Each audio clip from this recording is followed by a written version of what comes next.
pissed off about what was going on in the 90s. I was in the corporate world back then, going to a lot of chamber of commerce meetings. I heard a lot about cramming as many people as possible into as small a space as possible because it was good for the environment.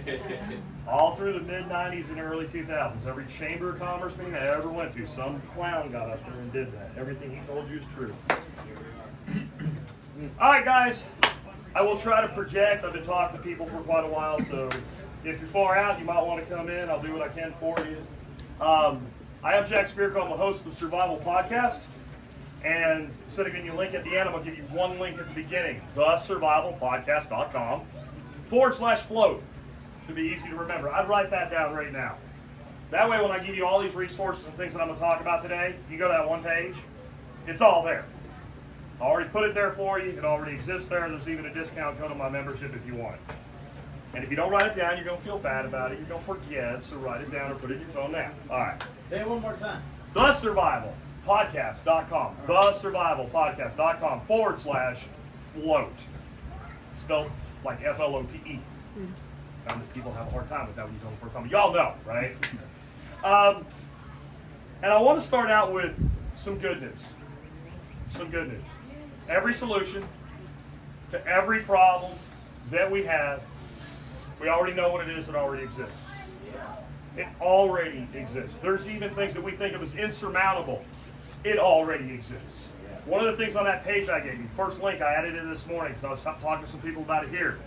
Bill Mollison from a permaculture PDC explaining a trompe, T-R-O-M-P-E, which is a way to compress air with falling water, and the water goes right back where it came from. It's isothermic air, and it'll run any machine in the world.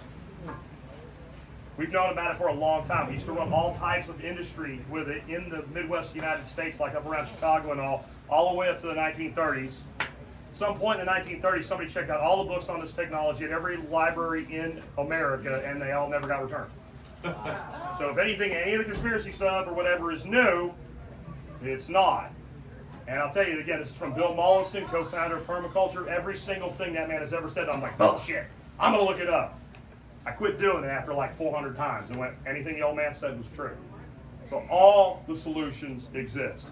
And I wanted to open up with something that a friend of mine one time said in one of his little short videos, a dude named Xavier Hawk. And he said, your ancestors, this is when all the COVID stuff was going crazy and everybody was hiding and cowering. He said, your ancestors did not slog through 4 war, famine, and pestilence so that you could be a whimpering simp. Right? And so the bad news with the fact that everything already exists, we have to do the work. And I asked a question about this session, and I got a lot of feedback on it on WOVA and some other places. What's our biggest problem in the Liberty community? And there was a lot of like infighting was one that people said a lot, and it's true because some libertarians together we just beat the crap out of each other. It's true. But to me, the bigger problem is defeatism. I don't see any of it here, right? So I prepared this, came here, thought I'd see something. I don't hear none of it. But I've seen so many Telegram groups and all, and they're built around what we're doing. And there's always a bunch of Eeyores from Winnie the Pooh in there. Well, they're just going to do this. What are you doing here? We just have to go do the work, guys. And we have to get in the right mindset to do it. And one of the things I think we need to do, and this is why I'm not completely out of all the old media, Twitter and what have you, that's where all eyeballs are. I've heard it put here that those are the bunkers and then the war is out on there. I actually see it the other way. Our job is to go there and siphon and steal and take people and lead them to the freaking promised land. I want them off of there. I want them over here. One of the things I did as I left Facebook, I showed people a technology called Facebook Container. It's an extension for Firefox.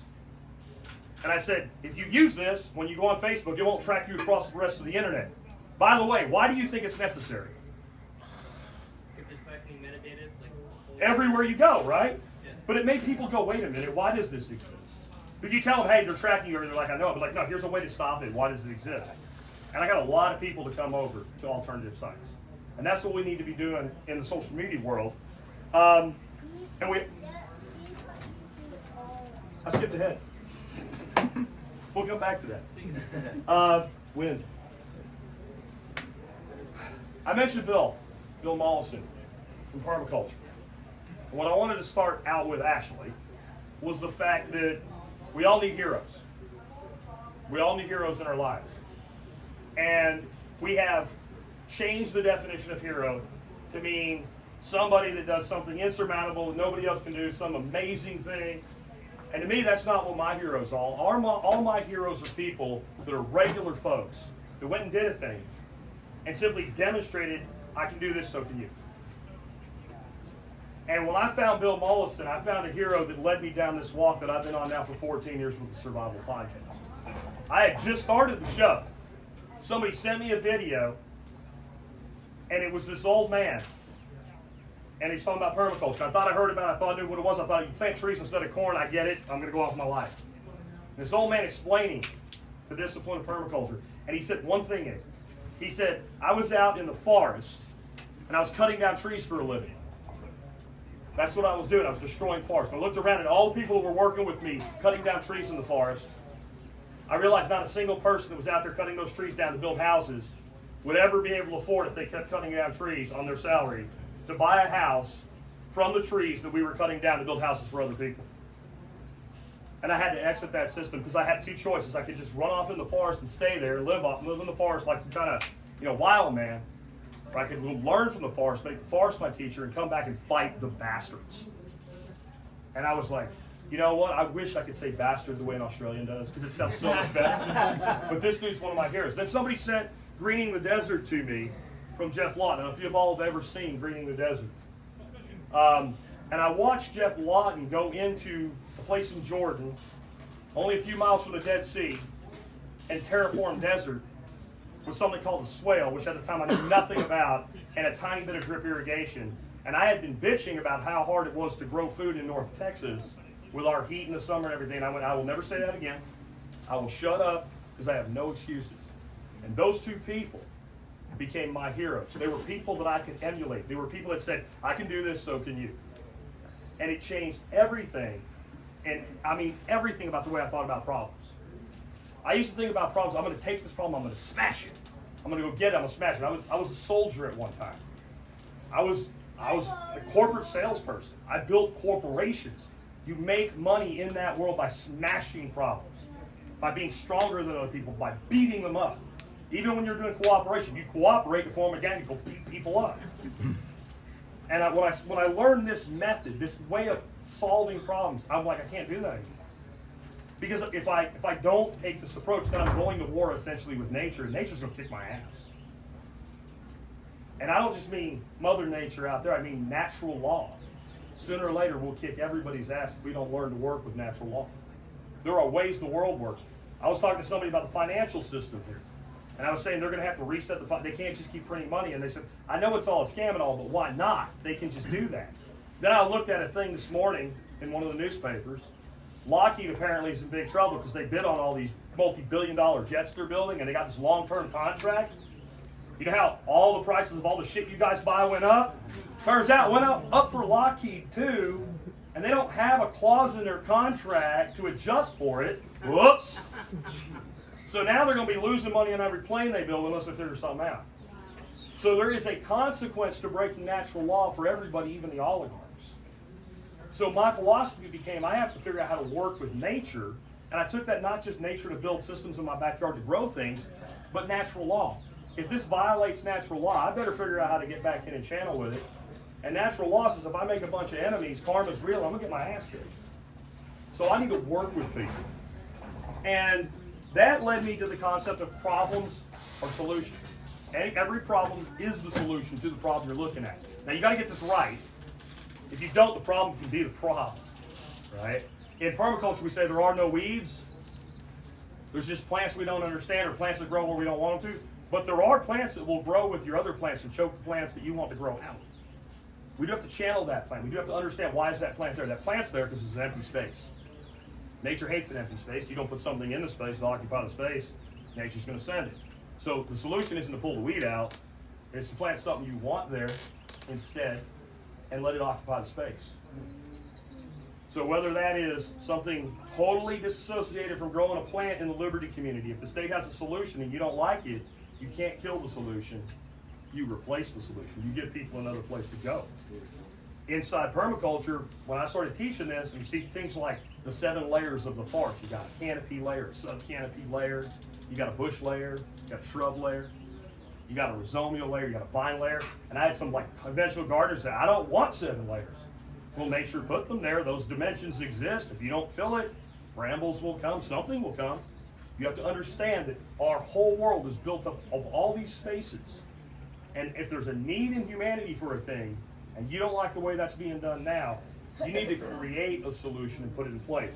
But I also want to talk about, if we were designing a piece of land, I came out to your house, if you actually got me to consult, which I hate doing, so please don't ask. I'll give you a great referral if you need one for permaculture consulting, but I don't do it. But if I did, and you just bought 30 acres, I know what happens when new people with land. You come to the lake, I want to put 10,000 trees over there. Big empty space in between. Let's walk out your back door. Look down at that 1 square foot. That's your zone 1, right? That's where you start. Design that square foot. Design everything that attaches to that square foot. Design every square foot that attaches to that square foot. Go from there outward. Feed, if you're going to do a farm, make a system close in. Feed the farmers, then worry about a farm product to feed other people. Make sense? In your life, all of these things that we're talking about, all these speakers you heard from, all the conversations you had, there's all these great big ideas. And I love it.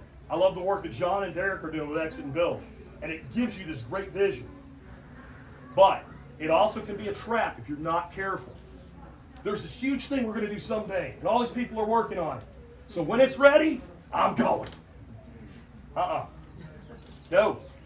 You're going to be part of the community. What are you bringing to the table? How stable is your life? Have you built wealth, and I mean real wealth, social capital, material capital, cultural capital, right? Spiritual capital in your life, not just monetary capital. Do you know, like even if you're going to come to a place, we're going to grow food, have you grown some food? Do you know how to grow food? You don't? That's okay. Can you do something? Build a skill set. Have a value to the community that you come into. So in your life, what's closest to you? What can you do? What do you love? Where's your passion? Do that thing now. When you go home, take something you heard here, one thing, whether me or somebody else, do it in your life. This week, not next week, not after you get over your hangover from drinking a fifth of vodka last night. Do it this week when you get home. There's something you can do. And then next week, do one more thing. And then the next week, do one more thing. And start building, whether it's a business. I'm going to start a business. Well, get on it. Get on it. I'm going to do a garden. Get on it. I'm going to do it next year. Next year is a great idea if you want to never do something. There's a song, I can't remember who does it, but the kid keeps saying he can't wait till next year to his dad.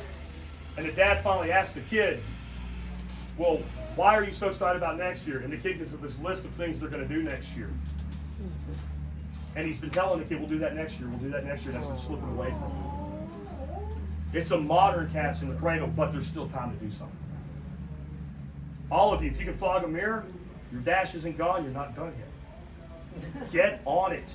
If you can fog a mirror, your mission in this battle is not done yet. So I want to give you several areas in your life where you can do something. You don't have to do all of it, because you're not gonna. Because some of you are like, I don't want to do that. Don't do that. Pick something and do it. Food production. I hear about this all the time. We're going to grow all our own food. Let me cut to the chase. No, you're not. How many people here drink coffee? Of the people with their hands up, if you live somewhere coffee can be grown without extraordinary measures, leave your hand up. Okay, so you're not going to grow your coffee. You have a choice. You can grow herbs and you can have tea, or you can still have coffee. You're going to have something that you're going to acquire outside of it. And you're going to find out something real quick when you start trying to grow your own food. Nature doesn't care about your feelings at all. And anything you think you know, you don't until you have nature kick you square in the balls or the ass or the head or whatever makes you understand what I'm talking about and say you didn't know that. And you have to work through it. And I've learned some things because I picked a piece of property. I call myself a permaculture masochist. I picked, the last property I had was a granite chunk on the top of a mountain in Arkansas.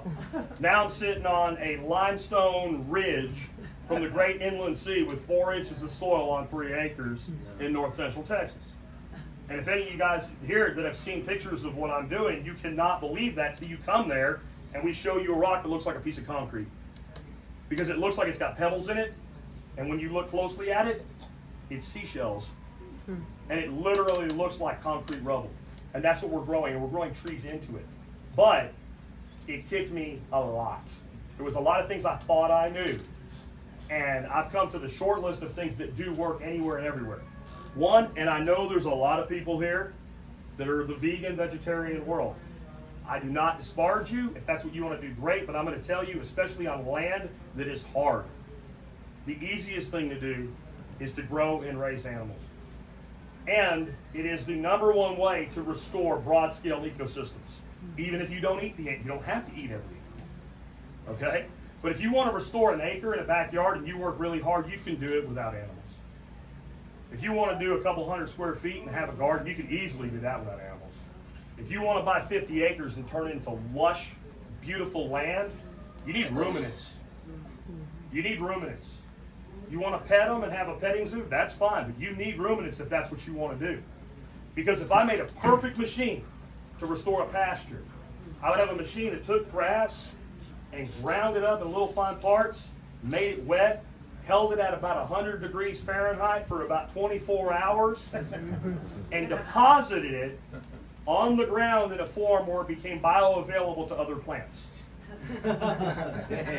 We haven't made a machine that does that, but we have these great big things called cows, and that's what they do.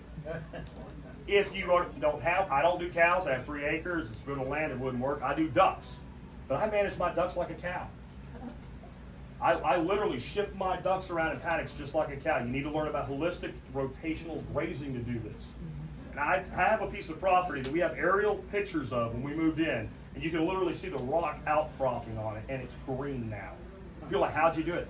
The ducks did it, the geese did it, the chickens did it. Animals, ducks, chickens, and geese, they lay eggs. You don't have to kill any of them. You can just use the eggs. But in my experience, whether I do fish, I do small ponds, they're the easiest thing to raise, and they produce a waste product, and the waste product is nutrient for plants. And the biggest thing is you'll find, you take a field, you test it, they tell you all this chemical to spray on it, but if you really do the right analysis, you'll see everything they say to put in that land is there, and there's enough of it. There's enough selenium in a tablespoon of that crappy soil that's all that plant ever needs for a couple 100 square feet in that 1 tablespoon. The plant can't get it. Plant can't get it, and the reason the plant can't get it is there's no life in the soil. Compost tea will fix that. And animals will help you build the best compost you can ever build, right? Put that life in that soil web. What happens is these plants, they grow, they put roots down. The plants actually have an innate intelligence. They have a thing called an exudate, little things they secrete from their roots. They make a little drop. In that root, you think about it as a cookie or a cake. It's carbohydrates and sugar. It attracts microsoil organisms. They come over. If it needs selenium, it knows exactly what cookie the soil organism wants that makes selenium. It migrates through the soil, it sucks that exudate up, and it poops. And in that poop is selenium. The same selenium was already there, but now the plant can actually use it. This symbiotic relationship is what made this place, North America, so unbelievably fertile before we screwed it up. There were 50 million buffalo wandering around. But that was a miracle. People don't understand how miracle that was. During a period called the Younger Dryas, we had a series of impacts that ended the last ice age that wiped out the megafauna in North America. We had sloths bigger than the largest living elephants in Africa walking around right here. Really? They still got fossilized tunnels and stuff like that. Yeah. We lost almost all our megafauna, and we lost all our native ruminants. We had horses and camels here. The only ruminant left was the buffalo.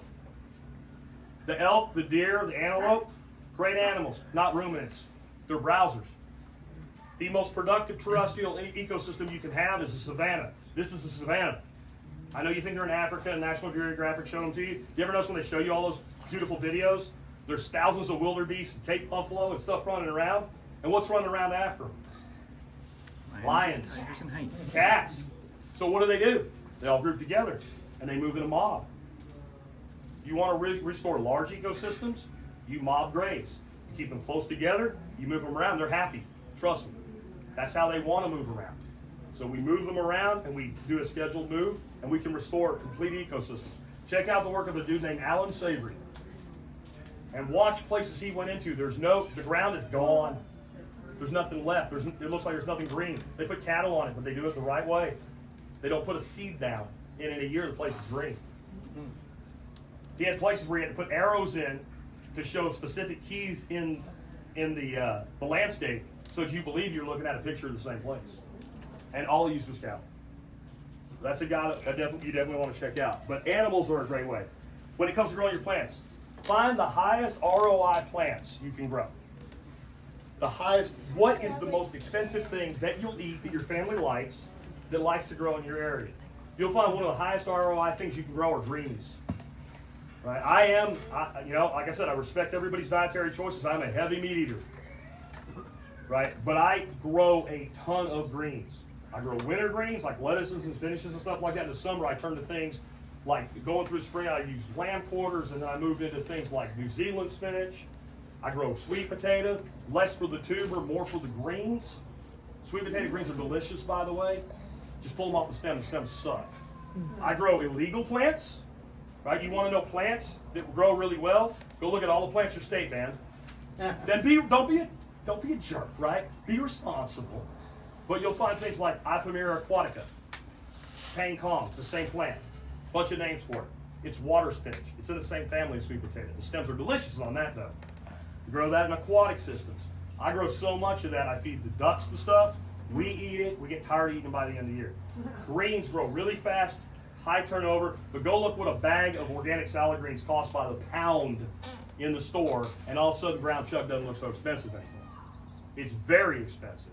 So high ROI is about money, what your family will eat, and what will do well. Don't try to grow things that don't grow well, at least until you form a base of things that do. Another guy you can check out is a dude named Seth Holter. Love the guy, inspires a lot of people, big macro vision. But one of his claims to fame is he grew a lemon tree in the Austrian Alps. It lives and produces lemons in the Austrian Alps. It gets covered with snow and it doesn't die. Amazing. But you know what he doesn't have? He does not have a grove of lemon trees.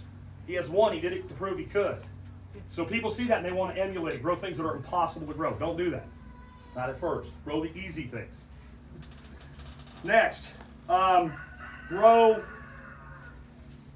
highly disease-resistant plants. You want to grow cucumbers? Go find the diseases that most affect cucumbers where you live. You'll find here it'll be something like cucumber mosaic virus, little black and yellow beetle, right? He doesn't actually hurt your cucumber very much. He sucks a little bit out of the leaves. If that's all he did, no problem. But he transmits the mosaic virus from one vine to the next. There's cucumber varieties that are highly resistant to mosaic virus. Grow those. Don't grow the one that looks pretty in the catalog. Grow the one that's resistant to the disease you're dealing with. You try to grow, beans are one of the easiest things in the world to grow in Pennsylvania. As a kid growing up there, you could like throw beans out and they would grow. Well, here we get into our really hot period of the year. You get rust. Anybody here grow beans and get rust on it? You probably didn't even know what it was, some of you, but now that I say it, you're like, that's exactly what it looks like. It's a viral disease. So either find a bean that's resistant to it, start your beans as early as possible, and when they get rust, yank them out, put something else in, or grow forms of beans that don't get rust, like Asian long beans. Asian long beans don't get rust, so grow those. Next, barter and sell your surplus. So you can't grow coffee, but maybe you can grow something for a custom coffee roaster that lives near you and you can trade it. Maybe you, like we do, we raise ducks. We have a small commercial duck farm. We sell our duck eggs for $10 a dozen and nobody complains. And we have a waiting list. My wife called me today and she said, yesterday I had 6 dozen eggs available. I said, so? She said, now I have none. One person found us and was like, I'd take everything you got. And she's like, I got some stuff put aside for a regular customer, but she sold 6 dozen eggs, $60, gone, like that. Why? No soy. That's the biggest reason we sell our duck eggs for so much money. We do not use soy.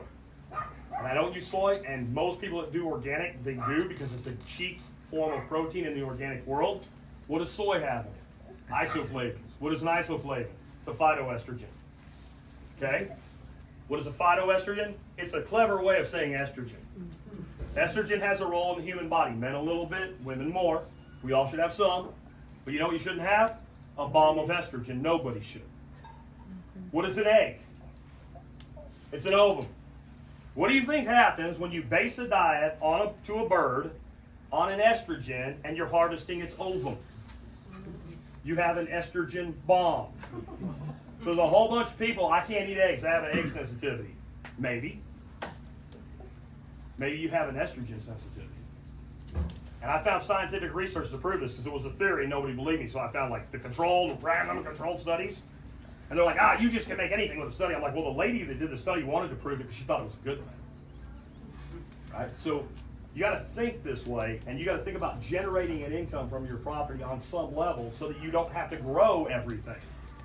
People ask me, why don't you have bees? And I only need one more thing to do. That's why. And because I had bees and they stung me and I didn't like it, and my bee guy said, I'll take care of them for you, and he didn't, so I gave the bees away. I have a great business idea. Anybody here a beekeeper? I mean, he's a beekeeper. Where's Mickey at? All right. So I'm going to give you guys there's a beekeeper, right? So I'm going to give you guys the idea, and then you tell all your beekeeper friends about it. And everybody, after I tell you the idea, if you would hire this guy, you put your hand up. My wife wants pool on every property we've ever owned. She wants pool. My deal is, I do a lot of work. I hate taking care of pools. I'll buy the pool. I'll pay for somebody to come take care of the pool, but I don't want to touch it. I don't want to vacuum it. I don't want to skim it. I don't want to do chemical tests. I don't want to do nothing. So we have a pool person, right? You need a bee man business. The bee man says, how many beehives do you want? And you say, I want this many beehives. And he says, it costs this much money, and I'll bring the beehives and put them on your house where they belong. Do you want to take care of your own bees? No, I do not. This is how much I charge to do monthly, bi-weekly, whatever checks that guy needs to do to your house. You sign that contract, he takes care of your bees for you. Do you want your honey? Yes or no? Yes, I do. Do you want all your honey? This is how much honey you need. No, I don't need it all. Okay, I'll take this much off the bill because I'll take the honey and I'll sell it. Do you want the wax that I'm going to harvest?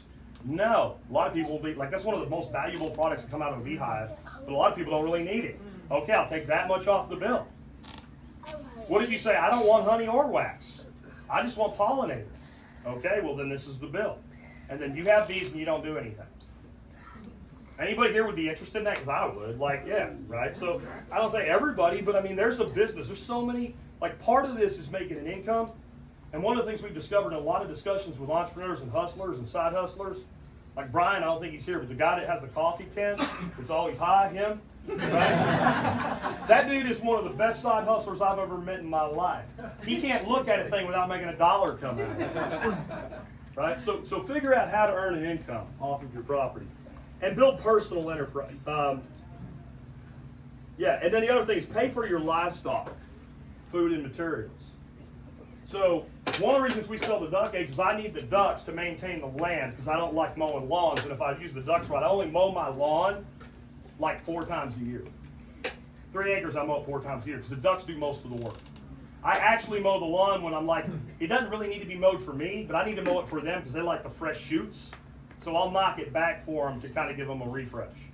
Right? But they have to pay for themselves. But I don't want to have to pay for them. They're expensive. That food we're talking about, so we sell it and we do it so that the feed is covered by the duck, so it earns its own living. Figure out how to channel that in anything that you do in all of these things. Money and banking. So we just did food production. We're going to go money and banking. Obviously, Bitcoin is something probably everybody here is familiar with. I do not condemn alternative cryptocurrencies. But I think that if you want to invest long-term and store wealth in a wealth battery, in a financial sense, Bitcoin is where your money goes. Well, the government can steal it. Okay. Maybe if you're associated with the address. But I don't care because if they say they want my Bitcoin, I'm like, well, go ahead and take it. Call the Bitcoin people, tell them to give it to you. Find the building with the big B on the roof. Call that guy up. But there isn't one? Okay, so to me, Bitcoin, since it's hard to hide anyway, I go completely above board. I do not do a purist approach, 100% exit. I'm in a Venn diagram. I live in their world, and I live in my world, and there's some overlap. I'm like a modern, nice gangster. You ever see the old gangster movies? We got a legitimate business, right? Legitimate business. They have to, right? Because they make so much money that they have to have some way to spend it inside the system and justify where it came from. When I wanted a mortgage on my house, I got a letter from my accountant that said, he's really self-employed, this really is his tax return. Got a mortgage. That fast. Without that, I could have twice the money, and I had to spend it all to buy the house. I don't mind having a mortgage. I don't like debt, but I don't mind having a mortgage. I got a mortgage that's like 2.9%. I think if you can't make 2.9% with your money, you hate money. Stop hating money, or money will hate you. You should be able to do better than that. So that's like the type of debt. It's a debt on an appreciating asset. And my retirement plan with Bitcoin, I'm not hiding any of my Bitcoin because I want to be able to go to a bank, i.e. Michael Saylor, when I'm ready to stop working, and I'm going to borrow against my Bitcoin for the rest of my life, and I'm never going to run out of it. And I don't know how much I'll be able to do, but I know that I'll be able to do that. Private transactions, I would have told you 6 months ago. Pirate Chain, Monero, and I still will. But with Taproot and Lightning, we have a whole new level of privacy with Bitcoin. Now I want you to think about Lightning this way. You take Bitcoin, you move it to Lightning, it just disintegrated. There's no chain analysis on the Lightning network because there's no chain. It goes and does something and it rematerializes on chain somewhere else. But there's no connection to where it came from. It's gone. It disappears. It's not perfect, but it's getting better and better. But one way or another, guard your privacy at the same time. So I don't worry about the Bitcoin spending issue because I don't want to spend most of it. But I do try to transact in crypto wherever I can. And Lightning is one of the best tools we have ever built for privacy and speed. Is anybody here that I bought something from with Lightning on this trip? I bought from like 5 or 6 people. And everyone's like, whoa, 2 seconds, it's there. And they can move it right back on chain if that's what they want to do. If you want to start using Lightning and you're like, I don't want to configure a node and fund one side and fund the other and all this, get Exodus, software wallet, set it up, write down your key, right? Don't lose that. Click on Lightning, click receive, send somebody an invoice, they'll pay you in Lightning. It's that fast. You want to use Lightning, have Bitcoin in your Exodus wallet, move it over to Lightning, use it. It uses onion routing, the same as Tor, and so it goes load to node inside the Lightning network. And the onion has multiple layers, and it's different layers, and you don't know which layer is the actual information you're supposed to be using. What you'd think is it went through the network, the onion would get smaller, and at least the nodes along the way could kind of say, I'm at the end or the beginning of the chain. But what happens is every time the onion moves, it's replaced, and it's the same size onion all the way through. And this node knows where it came from and where it's going, but it doesn't know where it started or where it ends. It has no way of knowing that. So it's an incredibly private tool, and it's an incredibly fast tool. It's cheap. I think I bought something for $5 from somebody, and they ended up with $4.99 in 2 seconds. That's pretty good. Develop, obviously, we talked about this a lot with other speakers and around in conversations, parallel economies, right? I'm not looking to get rid of their economy. As an anarchist, in the purest form, I don't think it's right for me to decide. If you want to live as a slave, I think it's a bad choice, man. I think it's a bad choice, but it's not my right, right? I don't have the right to liberate the unwilling.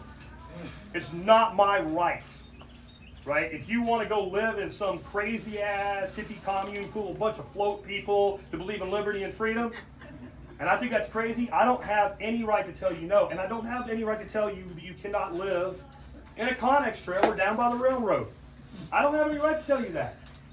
Now, I think I have a responsibility to educate you as to why that's a bad idea. But in the end, if that's what you want to do. So I don't want to end them. I want to compete with them so well to kill themselves. I want them to obliterate themselves. Side note, if you ever get somebody in your group that's obviously a Fed that starts saying they need to do something violent, the way I would respond to that is I think it's a great idea, dude. I think you should do a suicide bombing. In the middle of a desert, completely away from all infrastructure. Go blow yourself up, because if violence advances the cause, you have every right to use it on yourself. You have no right to use it on anybody else. All right? Just, that's supposed to make a point, stick in your head. Be careful. When you get somebody around you inside your group that starts talking like that, they're a Fed asset, or stupid. They may not be an asset of the Fed. They may be stupid. I don't care which one of the three or combination thereof, you don't want them around. If you get that bad vibe, they got to go really, really quick. All right. I also want you to, again, build personal enterprises. And I want you to not be afraid to use the state system in some of this stuff. I'm going to give you an example. I learned this from Hi Brian. Okay? Hi, Brian. Let's say you put in some tiny houses on your property. You start renting them out. It's real tempting. I'm going to go, and I'm going to do this all inside the parallel economy, crypto only. And I'm going to have these people come in out of the network and they're going to live there. What if you get a jerk in there? Now, whether we like it or not, the conflict resolution on your personal property, and I like that better than private property, by the way, is you call the man and the man comes to make them go away. Let's say I'm doing it. I don't care how I'm doing it. If I'm doing it any way except the way I'm going to give it to you, you are a tenant. Now I have to use a process called eviction. That might take me 90 days or more, or a lot more. Maybe it's in the middle of a scamdemic, and maybe evictions have a moratorium. But if I do it through HipCamp or Airbnb, you are not a tenant.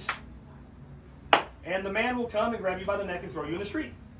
I don't want to use that, but unless I have this community with some form of internal conflict resolution, that's what I'm going to do. So again, I try to use a Venn diagram. What works best for this thing while I'm doing it, and when we build that parallel opportunity, I'll move over to that.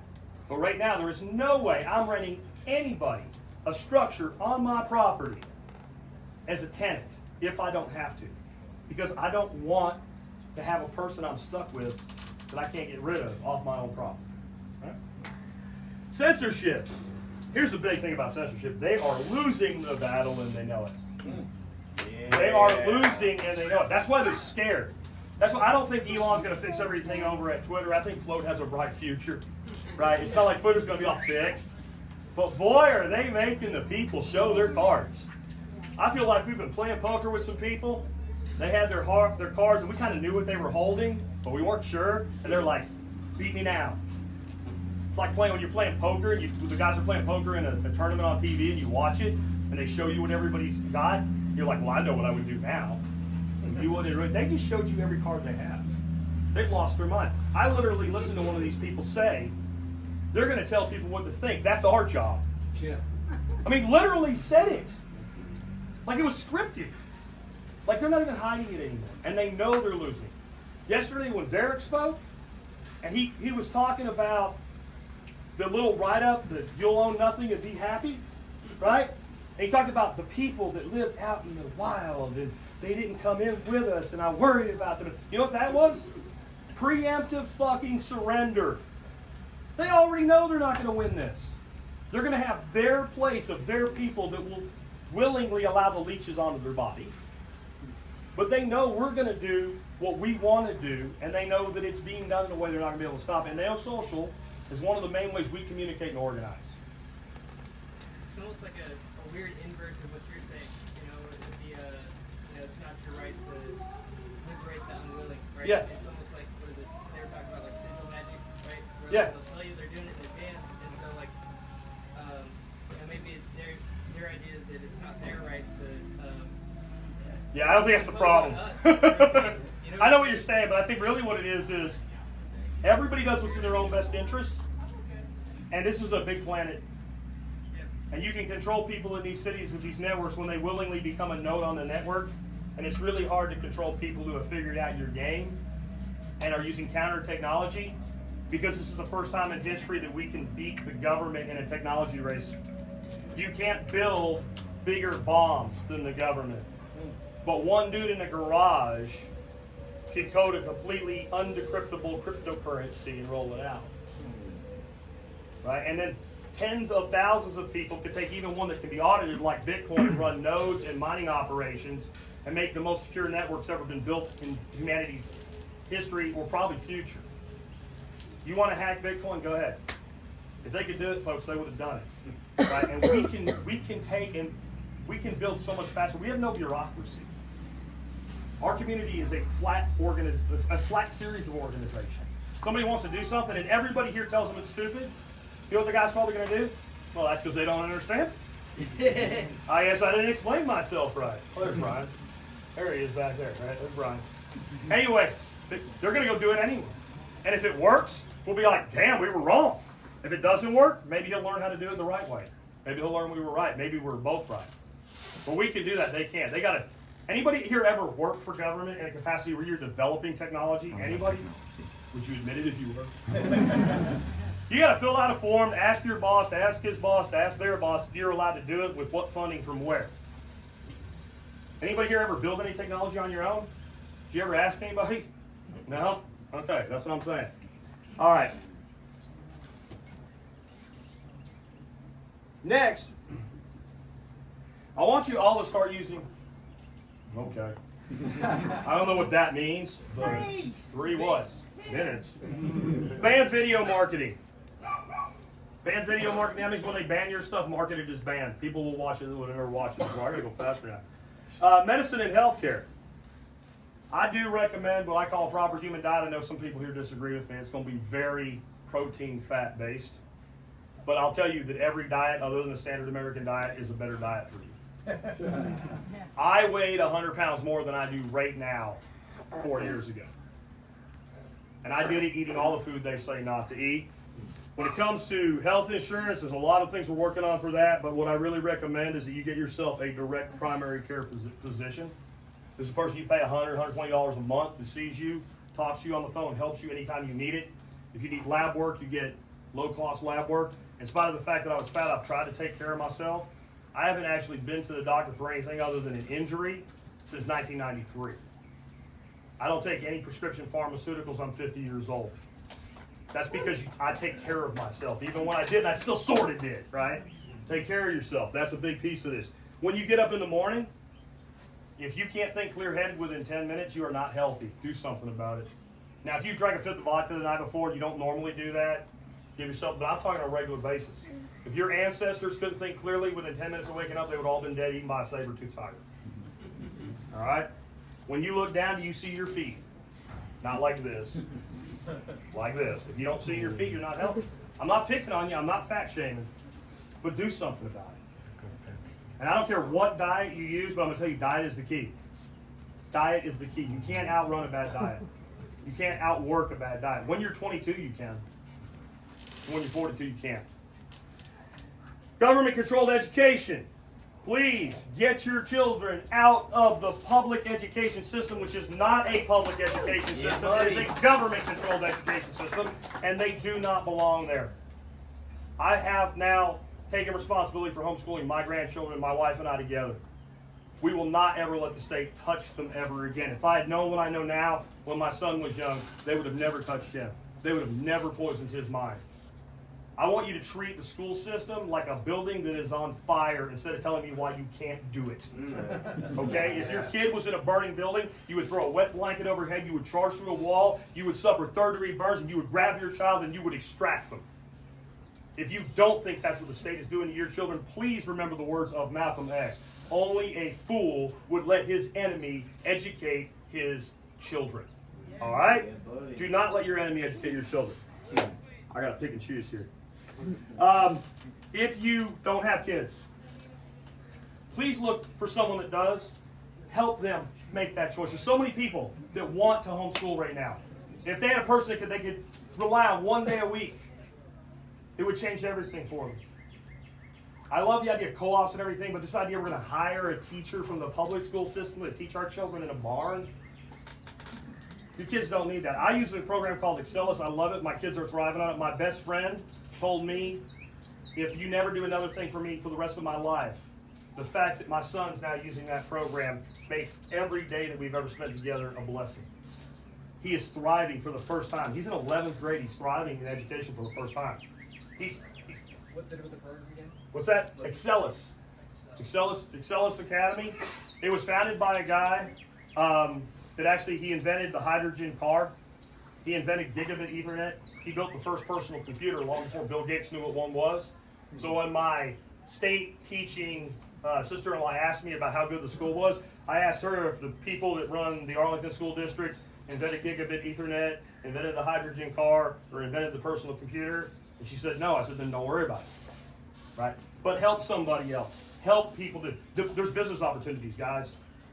Develop programs for homeschoolers. Some of them have money. They'll pay you for them. Right? They actually value an education. Excellus, I'll give you this real quick tip. It can look expensive. $250 a month for your kid. There's a thing called the Roger Billings Scholarship. He's the gentleman who invented all that stuff. Your kid watches one video a week, leaves a comment on it, your tuition goes to $80. They're priming the pump for a program called the National Academy of Science. It is a college that if you could pay to go it would cost you about 40 grand a year. You can't pay to go to it. You have to get a full scholarship. It's all STEM. There's only 9 programs. They have 94% of their graduates working in field. I'm really confident that this is a good education program. And you'll end up with a transcript that looks just like a state transcript. You can go to any college you want as long as you have the grades. If you're worried about your kid going to Harvard, your kid's probably not going to Harvard. But if they're going to go to Harvard, if that's what they want, they're going to go to Harvard, no matter what you do with them. All right. She's coming for me. How do people get hold of you? Do they all know how to get hold of you? Yeah, the survivalpodcast.com/float. But I do want to say something. I'm going to go over on my time because that's what I'm going to do. If you ask permission, they say no. All right? I just want to say this. I started this off talking about Bill Mollison, Jeff Lawton, and finding my heroes, and people like Alan Savory, right? Paul Stamets, the guy's amazing in the world of fungi, all this world of permaculture. And when I found these people, I was, man, I want to be like them. A few years later, just by being very dedicated to study and learning, I found myself on stage speaking next to these people, speaking next to my heroes, teaching alongside of them. But I never got to meet Bill. I never got to meet Bill Mollison. But I did meet a kid one day, I said like 20-something years old, and I was explaining something called the third ethic, my view of it. And I hear this Australian voice say, I rather like that. Clearly Australian, turn around, big red beard. I says, let me introduce you to him. This is Bill's grandson. Started talking to him. He says, my grandpa knows you. It's a big deal to find out your hero knows who you are. And what I'm going to tell you guys to do, if you really want to make all this stuff happen, find heroes that do things that you know you can do and go do them. Make the most of your dash. Never quit. Never stop. Never give up. And never for 1 second stop believing that what we're doing is worth doing. Yeah. Because it is. Because when I think about this, I realize that before everything got so screwed up, somewhere way back in my ancestry, there was probably a great-great-grandfather that never knew my name, but knew that it was important that what he was doing would impact my life one day. He loved me without knowing me. And I feel obligated to do the same thing for the grandchildren, great-grandchildren I'll never know. And what I'll leave you with is a Greek proverb. A society grows great when old men plant trees under whose shade they shall never sit. That is not just about trees. Every single thing we're doing is planting a tree into the future. Plant the things even that will not directly benefit you, and this society will grow great.